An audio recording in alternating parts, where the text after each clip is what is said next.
At 16, Claire Whitmore was thrown out into the freezing rain by her own mother, but years later, a sealed estate and a collection of hidden cassette tapes revealed the horrifying truth about her father's death. And the moment Claire pressed play on the first recording, she realized her family hadn't just betrayed her, they had gotten away with murder. If you're enjoying the story so far, don't forget to like, subscribe, and share it with someone who loves dark family secrets and plot twists. It really helps the channel grow and lets me keep bringing you more stories like this. And before we continue, I'd love to know, where are you listening from right now?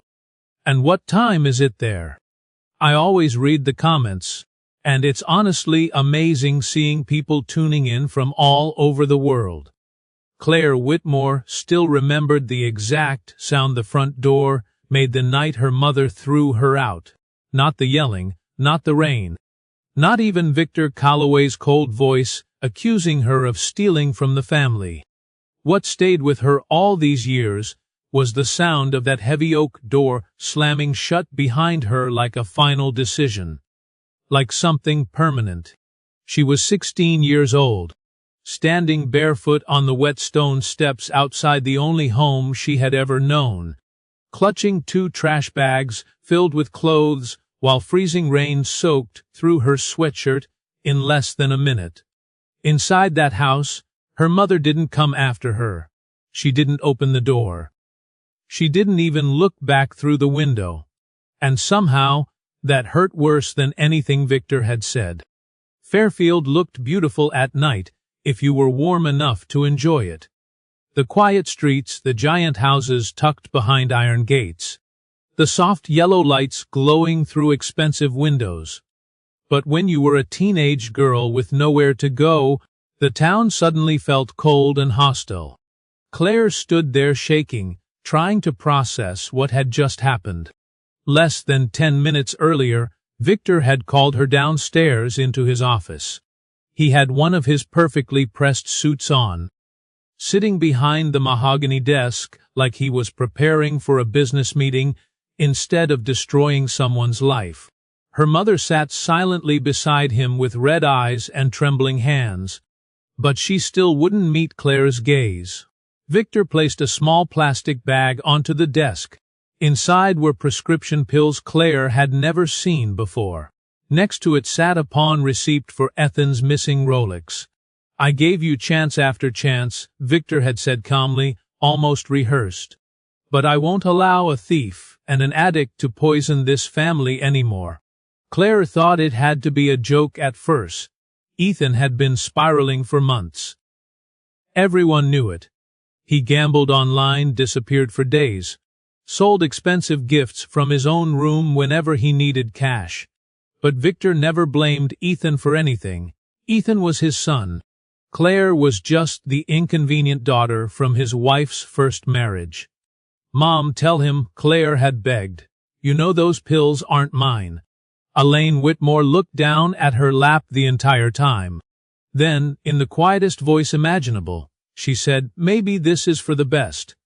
Claire felt something inside her break right then. Not dramatically, not all at once. It was quieter than that, like a thread snapping somewhere deep in her chest. Victor slid emancipation papers across the desk and explained everything like a legal transaction. Claire was old enough to work, old enough to survive on her own. The family would provide a small amount of temporary support if she left peacefully tonight. If not, Victor was prepared to involve the police and formally press charges. Years later, Claire would realize none of it had actually been about the watch or the pills. It was about money. It had always been about money. Her father, Michael Whitmore, had left behind a trust fund before he died in that so-called car accident when Claire was 7. The money was untouchable until she turned 18. But if Victor could establish a record of instability, drug abuse, theft, and emotional damage to the household, he could petition for financial control over the estate. The entire thing had been planned carefully, step by step for years. At 16, though, Claire didn't understand any of that yet. All she knew was that her mother had chosen Victor over her. She spent the first night sitting inside a 24-hour laundromat 3 towns away because it was the only warm place still open. She still remembered watching the dryers spin while trying not to cry in front of strangers. Every time the front door opened, freezing air rushed inside, carrying the smell of wet pavement and cigarette smoke. Around 3 in the morning, she finally called her best friend, Jenna, who convinced her parents to let Claire sleep on their couch for a few days. A few days became a few weeks, then another couch, then another. People were sympathetic at first. Claire was polite, quiet, helpful around the house. But eventually parents started asking questions. Why wasn't her mother calling? Why wasn't she going home? Why were there rumors at school about drugs and stealing? Claire stopped trying to defend herself after a while because she realized nobody really wanted the complicated answer. They preferred the simple version Victor had already spread around town. By the time winter ended, Claire had dropped out of school completely. She picked up shifts at a diner off Interstate 84 where truck drivers stopped late at night for coffee and cheap food. The manager paid under the table at first because she was still technically underage. The hours were brutal, but the exhaustion helped. It gave her less time to think. She learned quickly how expensive survival really was. A cheap motel room could eat half a paycheck in 2 nights. One missed bus meant walking 3 miles in freezing weather. Hunger became normal. So did fear. Claire started sleeping with her backpack wrapped around her arm, because someone once tried to steal it while she slept in a shelter waiting room. She stopped answering unknown numbers. She stopped expecting anyone to rescue her. And slowly, piece by piece, the hopeful, trusting version of Claire Whitmore disappeared. But the strange thing was, the harder life became, the calmer she started to feel. Not happier, just harder, sharper, like something inside her was adapting to survive. By 19, she barely recognized the girl who used to cry outside her mother's bedroom door begging for affection. That girl was gone now. And then, on a gray Tuesday afternoon, while wiping coffee stains off a counter at the diner, Claire signed for a thick cream-colored envelope that would change everything. The envelope arrived during the middle of the lunch rush, wedged between a stack of unpaid invoices and a coupon flyer for discounted fryer oil. Claire almost tossed it aside without looking. At that point, most of the mail she received was either overdue bills or warnings about debts she couldn't afford to pay. Her life had become painfully predictable over the last 3 years. Wake up exhausted, work double shifts, come home smelling like burnt coffee and grease, fall asleep to the sound of traffic rattling the thin walls of her apartment above the auto repair shop. Every day blurred into the next until entire months disappeared without meaning anything. "Hey, rich girl," Louis joked from behind the grill when he saw the cream-colored envelope in her hands. "Looks fancy, maybe you inherited a castle." Claire rolled her eyes and shoved the envelope into her apron pocket without opening it. The diner was packed with construction workers, tired office commuters, and truckers escaping the November rain outside. Coffee machines hissed nonstop. Plates crashed in the kitchen. Somebody in booth 6 was complaining about cold fries again. It was just another miserable Tuesday in Danbury, Connecticut. But the envelope kept bothering her. Around 3 in the afternoon, during the slow period between lunch and dinner, Claire finally stepped outside into the alley behind the diner and opened it beneath the flickering security light. The paper felt expensive heavy. The kind rich people used when they wanted you to take them seriously. Pendleton and Pierce, attorneys at law, Boston, Massachusetts. Claire frowned immediately. She didn't know any lawyers in Boston. The letter inside was short and formal, informing her that Vivian Whitmore, her great-aunt on her father's side, had passed away 3 weeks earlier. As the primary beneficiary named in the estate, Claire was requested to appear in person at the firm's office regarding immediate inheritance proceedings. Transportation and accommodations had already been arranged. Claire actually laughed out loud when she finished reading it. Not because it was funny, but because it felt ridiculous. Vivian Whitmore had barely acknowledged her existence growing up. Claire remembered meeting her maybe 4 or 5 times as a child. Always during uncomfortable holiday dinners at enormous houses where nobody smiled naturally. Vivian had terrified her back then. Tall, elegant, always dressed in dark colors. With silver hair pulled tightly back, and eyes that seemed capable of seeing through lies before people even opened their mouths. After Michael Whitmore died, Vivian disappeared completely from the family. Elaine used to call her bitter and unstable. Victor called her the old vulture. Claire hadn't heard her name spoken in years. So why would she leave anything to her? Claire read the letter 3 more times before folding it carefully back into the envelope. For the rest of her shift, she couldn't concentrate. She poured coffee into the wrong cups, forgot orders, burned her hand on a skillet, because her mind kept drifting back to the same question over and over again. Why me? That night, she sat alone in her tiny apartment, staring at the letter while rain tapped softly against the window. The apartment barely deserved the name. The radiator worked only half the time. The ceiling leaked whenever storms got bad enough. Somewhere downstairs, a mechanic was blasting classic rock while working late in the garage beneath her floorboards. Claire sat cross-legged on her mattress eating instant ramen straight from the pot and thinking about the last time she saw Vivian Whitmore. She had been 12 years old. It was at Michael's grave. Vivian arrived late wearing a long black coat and carrying white roses. She didn't cry during the funeral, didn't hug anyone, didn't even speak much. But Claire remembered one specific moment vividly.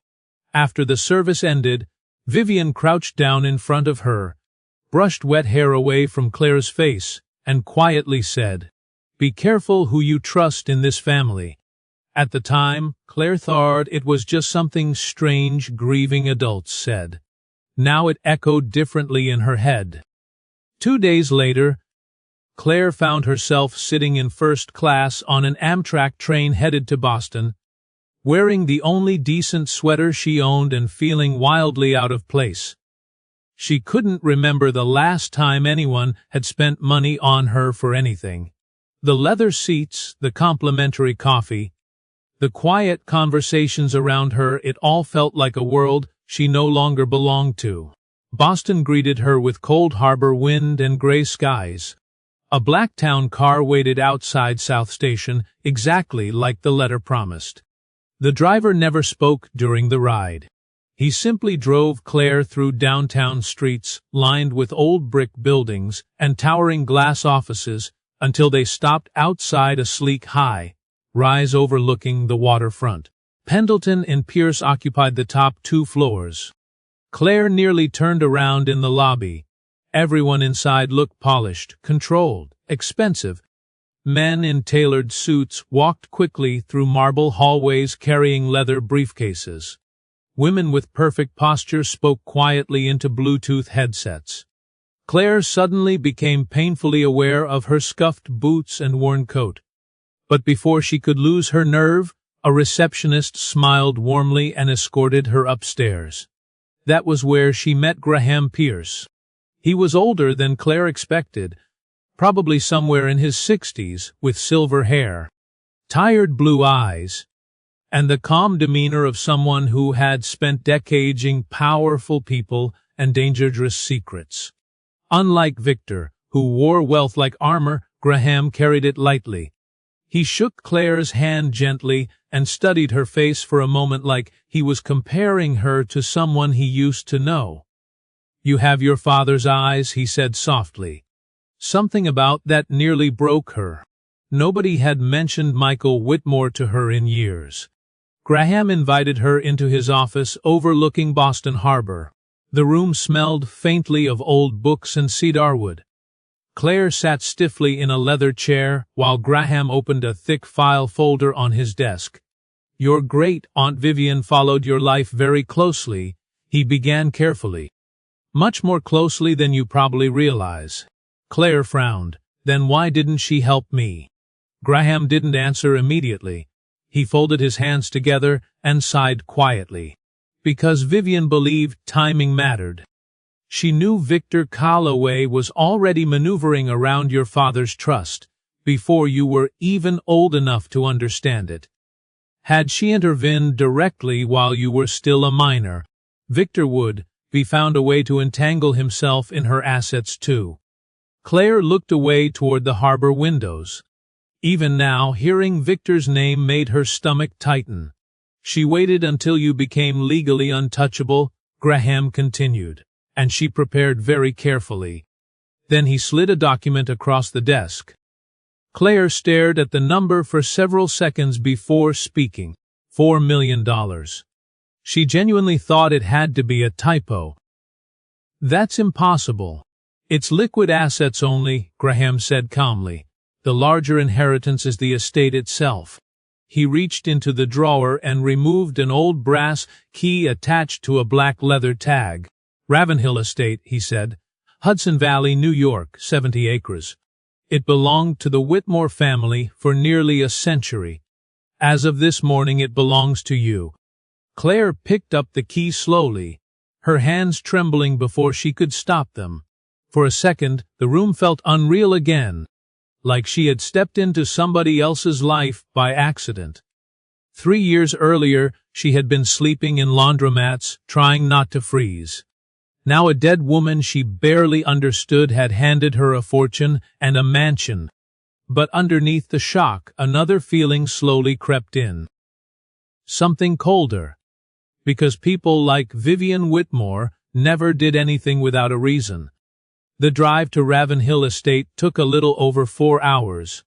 But Claire barely noticed the time passing. For most of the trip, she kept glancing at the old brass key sitting in the cup holder beside her like it might disappear if she looked away too long. Even now, after leaving Graham Pierce's office with signed documents and bank confirmations and legal paperwork proving everything was real, part of her still expected someone to call and tell her there had been a mistake. People like Claire didn't suddenly inherit fortunes. That only happened in movies or stories told by exhausted waitresses during late night shifts. But every mile she drove farther from Connecticut made it harder to deny reality. Vivian Whitmore had left everything to her, not Elaine, not Victor her.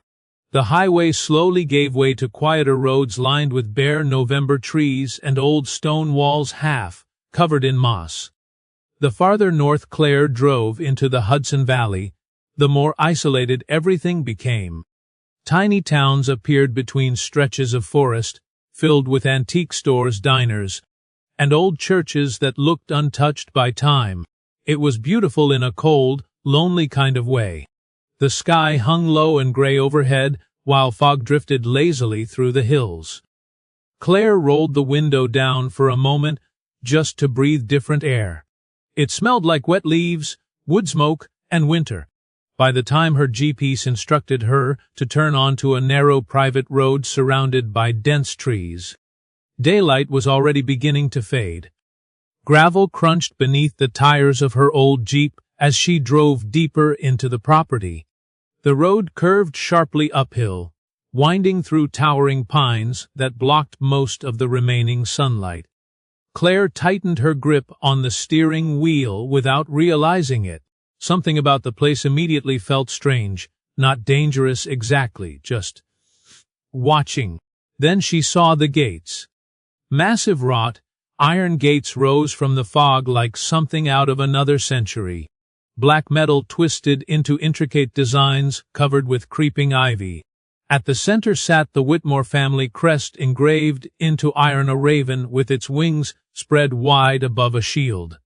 Claire slowed the jeep to a stop and stared through the bars at the long driveway disappearing into darkness beyond. For a second, she almost laughed again. This was insane. 3 years ago she had been counting quarters to buy gas station coffee. Now she was sitting outside a Gothic estate hidden in the mountains, holding keys to property, probably worth more money than she could even comprehend.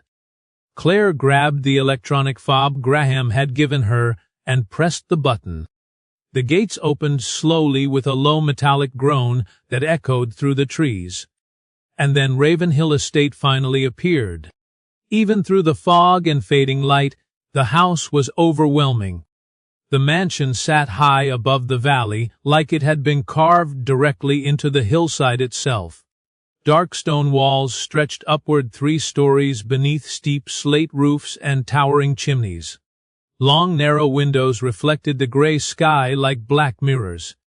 A massive wraparound porch circled the front of the estate, supported by weathered stone columns. Ancient willow trees swayed gently around the property, their branches hanging low enough to brush the ground like skeletal fingers. It didn't look abandoned. It looked asleep. Claire parked near the front steps and stepped out into the cold air. The silence hit her immediately. No traffic, no voices, no city noise at all. Just wind moving through trees somewhere in the distance. The front door alone was nearly twice her height. When Claire inserted the brass key into the lock, she noticed her hands shaking slightly. Part of it was nerves, part of it was exhaustion. But another part came from a feeling she couldn't fully explain yet. The deeper she moved into Vivian's world, the more she felt like she was stepping into something unfinished. The lock clicked loudly. Claire pushed the door open. The smell inside hit her first, old wood dust, faint traces of smoke and cedar. The mansion was dark except for weak gray light filtering through tall windows, covered in years of grime. White sheets draped over furniture throughout the enormous foyer like silent ghosts. Directly ahead, a sweeping staircase curved upward toward the second floor, while crystal chandeliers hung overhead beneath high vaulted ceilings. Claire slowly stepped inside, her boots echoing against marble floors. "Okay," she whispered to herself nervously. "This is officially terrifying."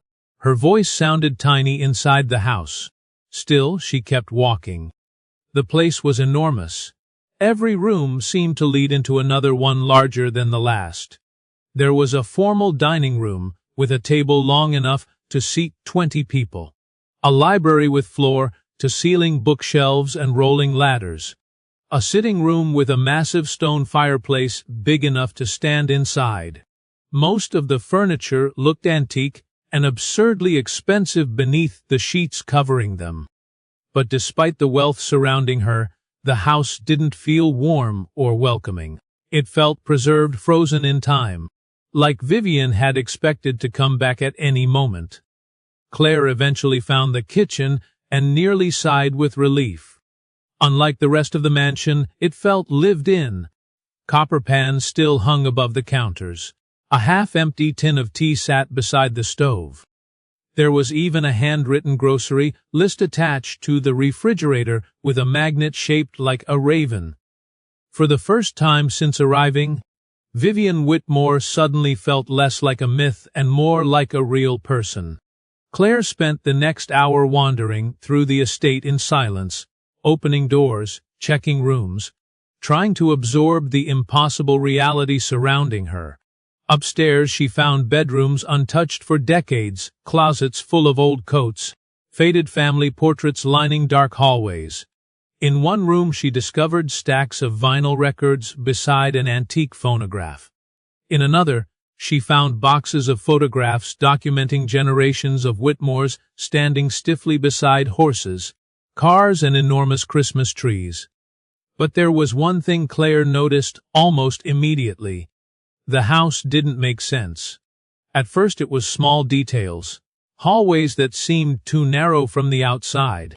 Windows that should have belonged to rooms that didn't exist.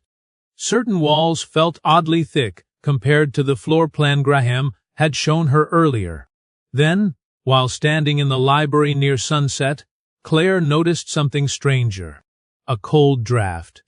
She turned slowly toward the far eastern wall lined completely with bookshelves.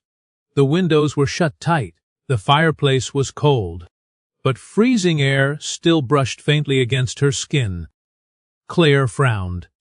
She walked toward the shelves carefully, running her fingers across old leather-bound books coated in dust. Somewhere behind the wall, she could hear something faint. Not voices. Not movement. More like a low mechanical hum, very soft. Almost impossible to notice unless the entire house was silent. Claire stepped back slowly.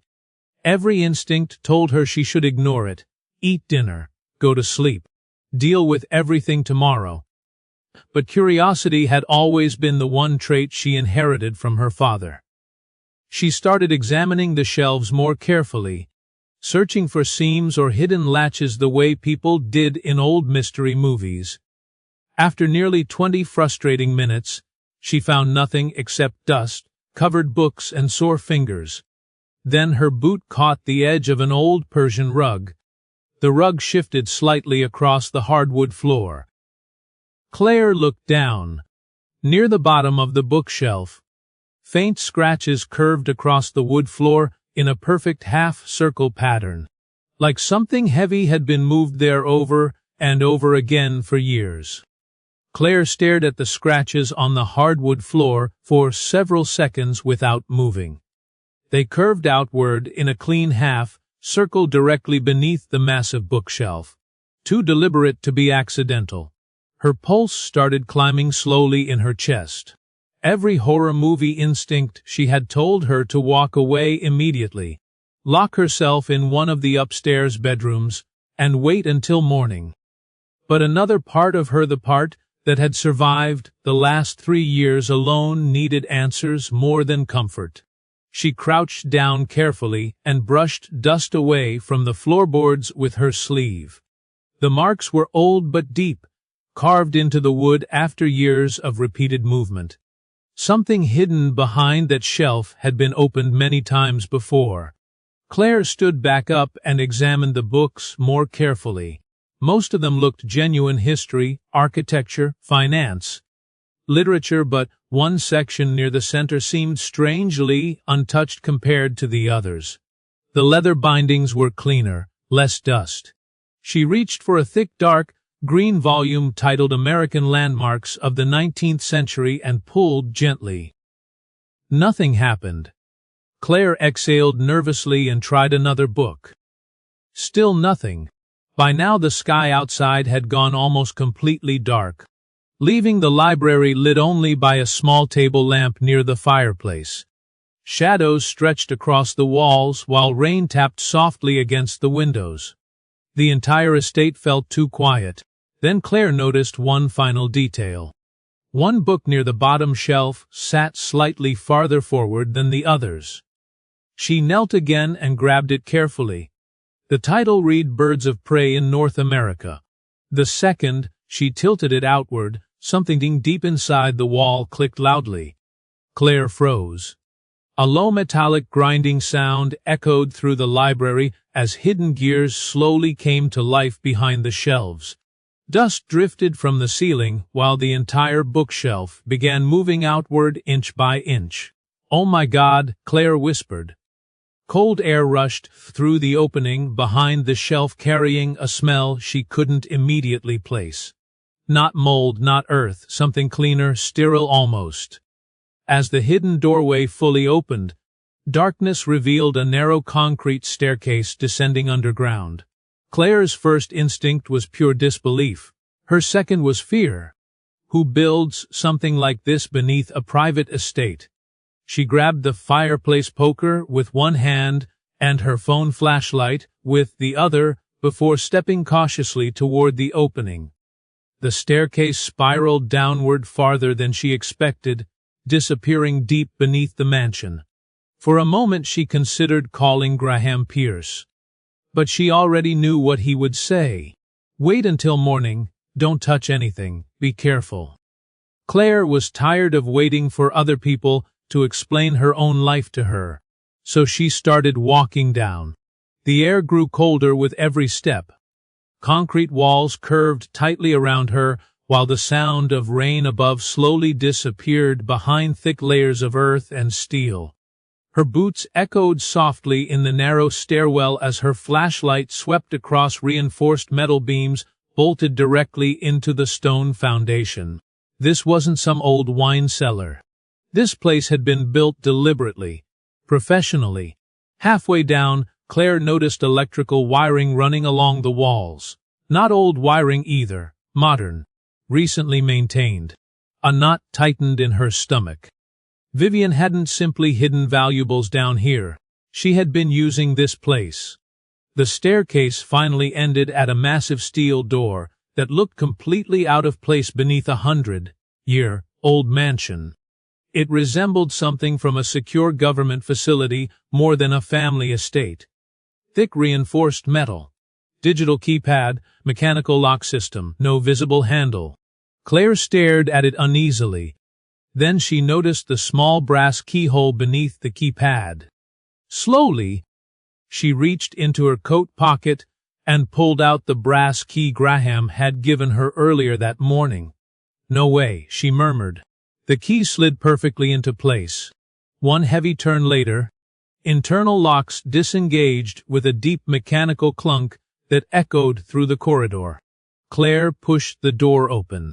Lights flickered on automatically, and suddenly the underground room stretched out before her. Huge, far larger than she imagined possible beneath Ravenhill Estate. Rows of steel filing cabinets filled the center of the bunker, while shelves lined with neatly labeled cassette tapes covered entire walls from floor to ceiling. Old computer monitors sat dark on long desks beside audio equipment, reel-to-reel machines, recording systems, and stacks of archived documents organized with terrifying precision. Claire stepped slowly inside, completely speechless. This wasn't storage. It was an archive. A lifetime of secrets preserved underground. She moved deeper into the room, reading labels attached to shelves and boxes, names, dates, locations. Some recognizable: politicians, investors, judges, business owners. Entire sections dedicated to families across New York and Connecticut. Vivian Whitmore had been collecting information on people for decades. But why? Claire's flashlight passed over one final object sitting alone on a large wooden desk near the back wall. A cassette recorder. Beside it sat a single black tape. And attached to the tape was a handwritten note. For Claire. Her chest tightened immediately. The handwriting was unmistakably Vivian's. Claire lowered herself slowly into the chair behind the desk, suddenly aware of how isolated she truly was down here beneath the estate. Rain thundered faintly somewhere above the earth, while the bunker hummed quietly around her.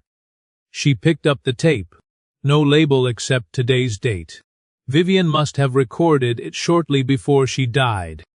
Claire stared at the cassette player for several long seconds before finally sliding the tape inside and pressing play. Static crackled softly through the speakers. Then Vivian's voice filled the room. "If you re-listening to this, Claire, then I was right about two things. First, Victor Calloway finally became careless. And second, you survived long enough to find the truth." Claire felt chills crawl up both arms. Vivian sounded older than Claire remembered, tired, but sharp. "I imagine you have questions," the recording continued. "You deserve answers. More than anyone." A long pause followed. Then Vivian spoke again, quieter this time. "Your father did not die in an accident." Claire stopped breathing. The room suddenly felt much colder. I tried to prove it years ago, Vivian said. But by the time I understood what Victor had done, too much evidence had already disappeared. Too many people had been paid off. Claire shook her head slowly, almost automatically. No, that wasn't possible. Her entire life she had been told Michael Whitmore died during a storm after losing control of his car on the highway. It was tragic, random, horrible luck. But not murder. Michael discovered financial irregularities inside Northcrest Capital shortly before his death. Vivian continued. Victor and several others were using shell companies to drain investment accounts through fraudulent development projects. Your father threatened to expose everything. Claire's hands started trembling. The tape hissed softly between sentences. The brake lines on Michael's car were chemically weakened over several weeks. It was subtle enough to avoid immediate suspicion. The failure happened exactly when intended.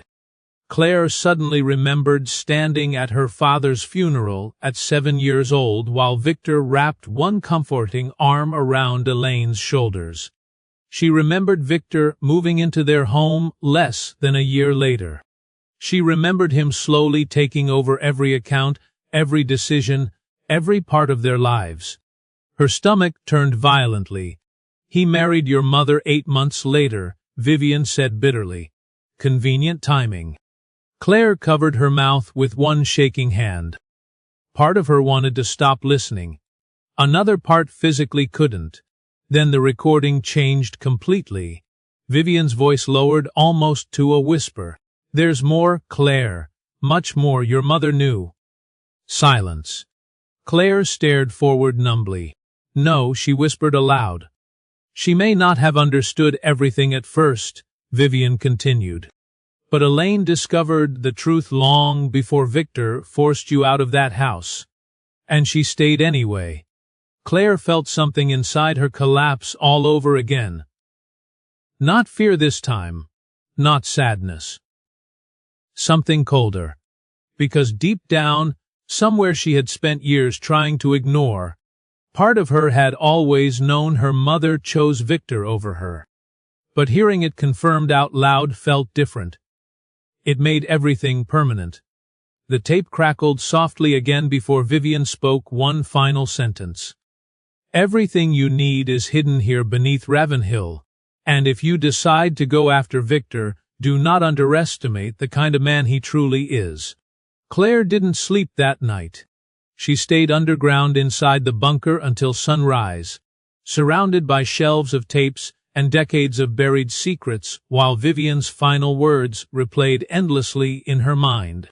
Your mother knew. Somehow, out of everything she had learned, that truth hurt the most.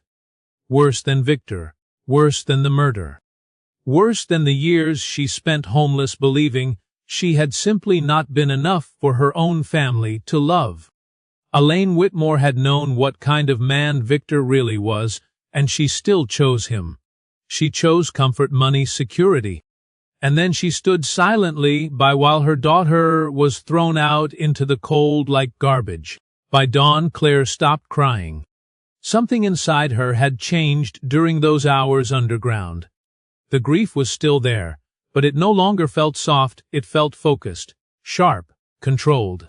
And for the first time in years, Claire Whitmore finally understood why Vivian had waited so long to bring her here. Not to save her, to prepare her. The next morning, she called Graham Pierce from the library upstairs, while gray fog rolled across the hills outside Ravenhill Estate. Graham answered immediately, almost like he had been expecting the call. You found it, he said quietly. Claire stared out the window for a long moment before answering. You already knew what was down there. Yes. And you knew my father was murdered. A pause. Yes. Claire closed her eyes briefly. How many people know about this? Very few, Graham replied carefully. Vivian trusted almost no one near the end of her life. Frankly, she had reason not to. Claire gripped the phone tighter. Then tell me honestly, If Victor did all this, why wasn't he arrested years ago? Because men like Victor rarely commit crimes directly, Graham said.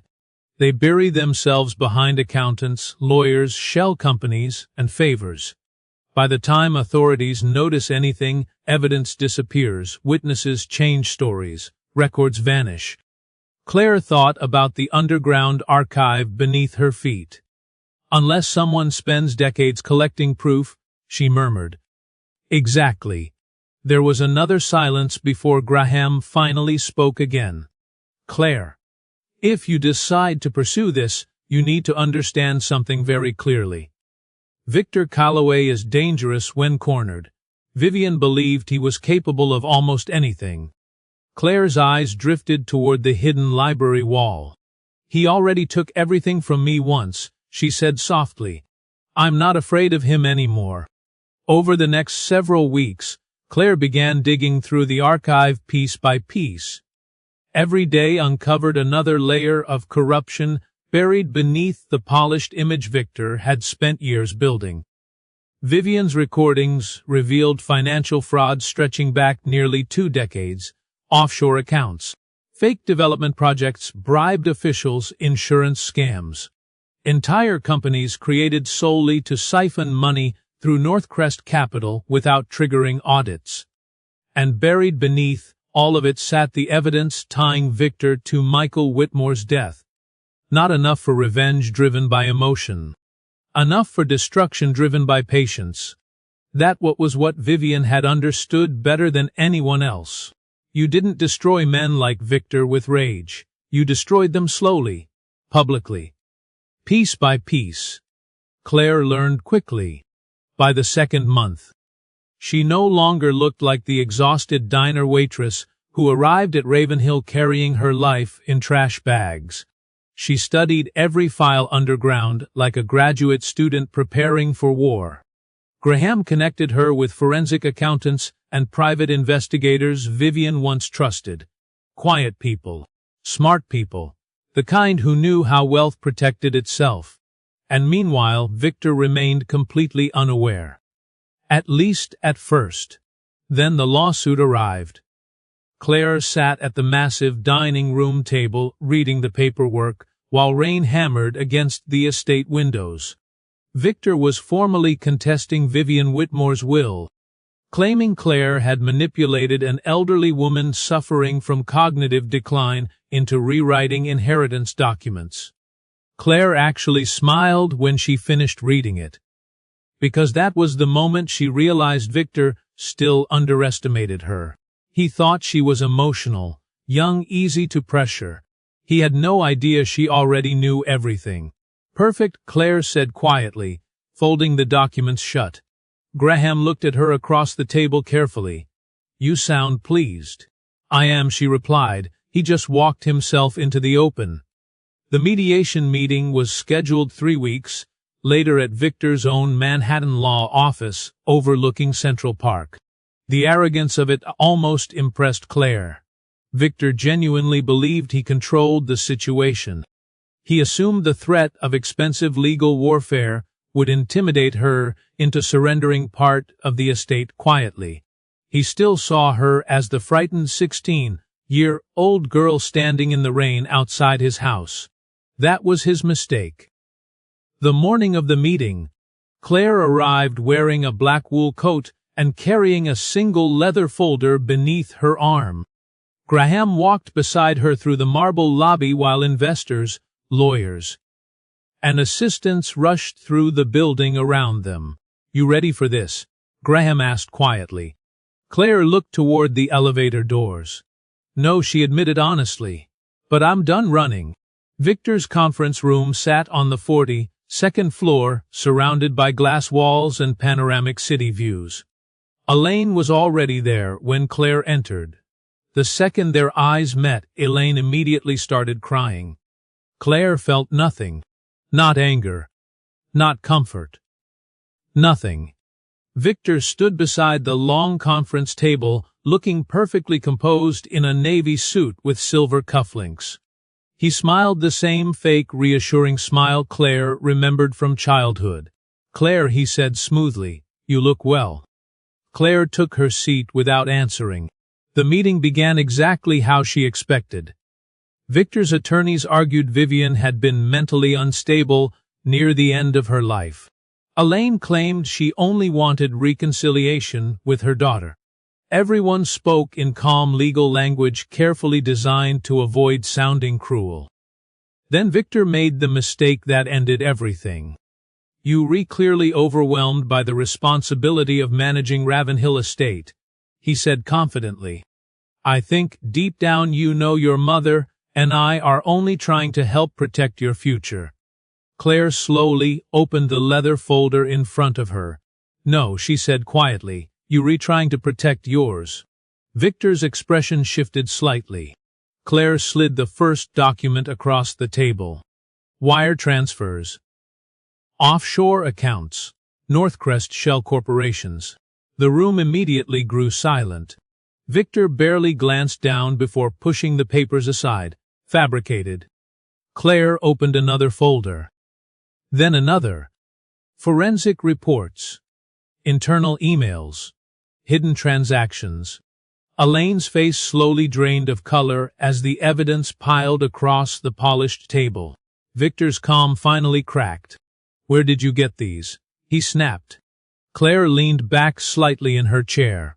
"You should have searched Ravenhill more carefully before Vivian died." For the first time since she entered the room, Victor genuinely looked nervous. Then Claire placed one final object onto the table between them. A cassette tape. Elaine stared at it immediately. Victor went completely still. Claire's voice remained calm. "Would you like me to play the recording where Mom admits she knew Dad's brakes were tampered with?" Elaine gasped sharply. "Claire." "You knew?" Claire interrupted quietly. Tears instantly filled Elaine's eyes. "I was scared." "No," Claire said. "You were comfortable." Victor suddenly stood up so fast his chair slammed backward against the floor. "You ungrateful little bitch," he hissed.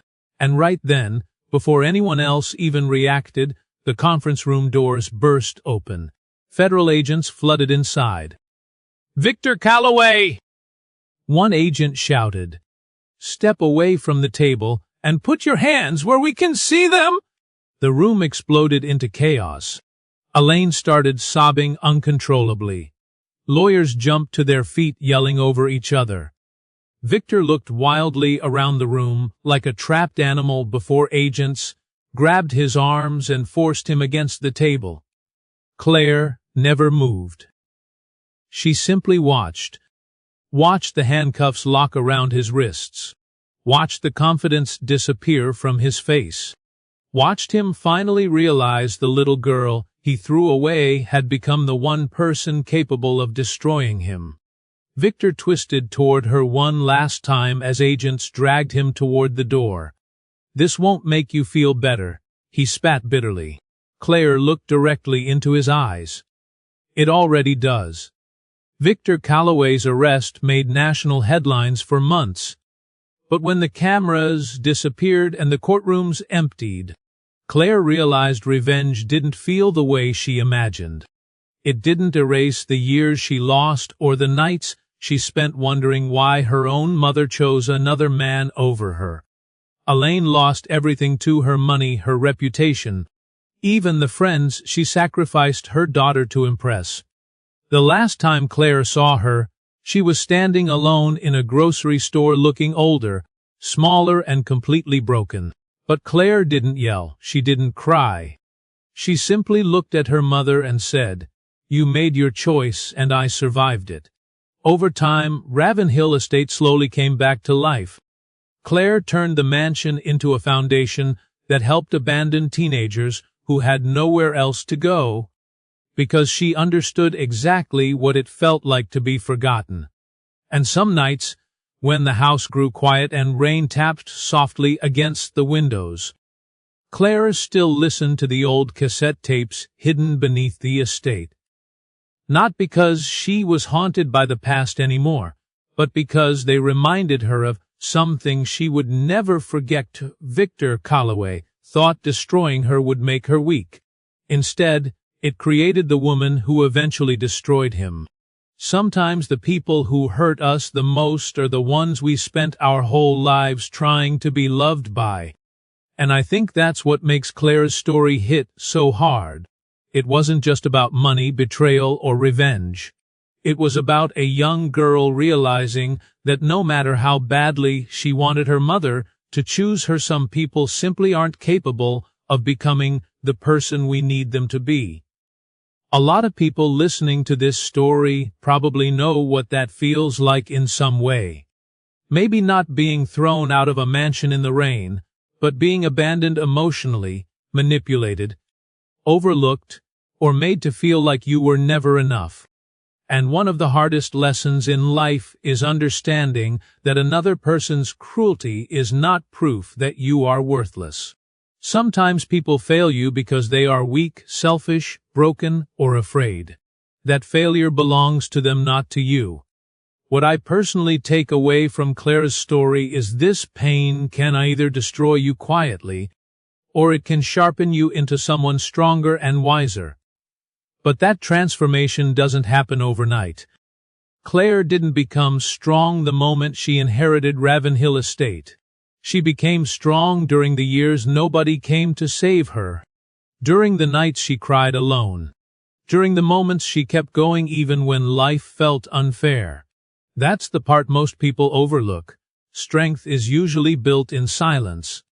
And honestly, I think the most powerful part of the ending wasn't Victor going to prison. It was Claire refusing to stay broken after everything she survived. A lot of people spend their entire lives trapped inside what someone else did to them. They let betrayal define them forever. Claire could become bitter, cruel, or obsessed with revenge for the rest of her life. Instead, she built something meaningful out of her pain and used it to help people who felt abandoned the same way she once did. That's real healing, not pretending the past never happened. Not magically forgiving everyone, but reaching a point where your pain no longer controls your future. And maybe that's the biggest lesson this story leaves behind. The people who try to destroy you don't always realize they might actually be creating the strongest version of you instead.